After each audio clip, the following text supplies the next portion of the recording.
In our increasingly industrializing world, corporations have a great amount of control over people's day-to-day lives. Industry and every subfield it's created is an institution that gets its power from the consumer, and a system that's been in development for over 300 years, so it's important for us to know our place in it. In the 1700s, the Industrial Revolution brought massive socioeconomic change by mechanizing the means of production. These machines could produce more products at a faster rate than any human, so in the centuries to come, they took over almost every field of industry from textiles to farming. The machines were called capital, and the revolution brought about the modern form of the economic system used in Western countries today, coincidentally called capitalism.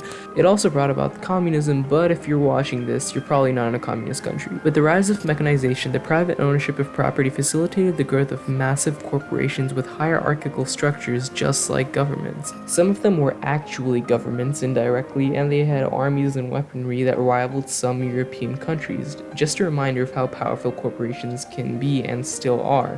The creation of new technology like the steam engine increased trade and globalization. The increase in trade meant more money and therefore larger corporations, thus formed the structure of society, and much of it relied on the consumer. In this history of corporate entities and the abstract notion of trade and globalization, we forget the role of the common people. All of these corporations, whether it was the British East India Company or the Dutch East Indian Company, relied on consumption of the goods made from the raw material they extracted, so they only extracted profitable raw material.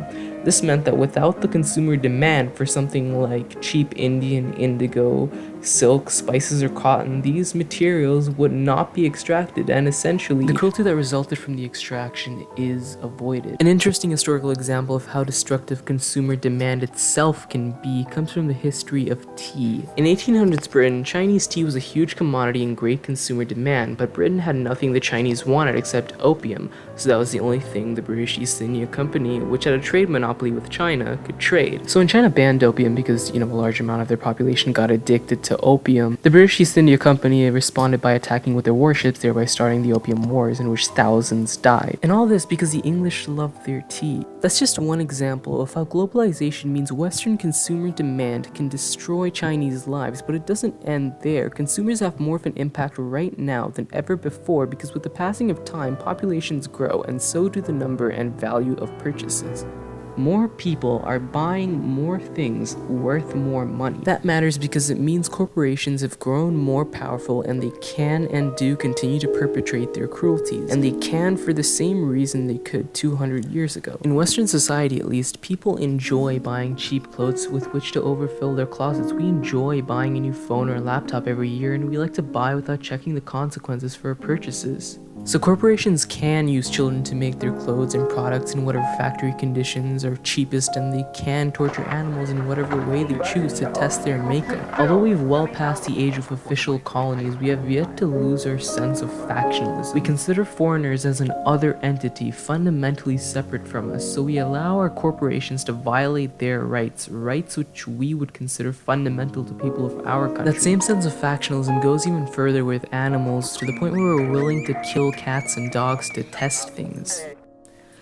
But there's a reason these companies use child labor and why these companies torture animals in labs. It's because we allow them to. Not only do we allow them, we support them. What we forget about capitalist democracies is that we don't vote just in elections. We vote regularly through our purchases because to corporations, our money is exactly like votes. It tells them what we want and what we care about, and often we actively vote for atrocities, and whether we do it in ignorance or not, we still do it. Common people empower corporations to do this and this. These things could not happen without their support. And as optimists, we hope that ignorance, not a disregard for life, is what fuels this cruelty.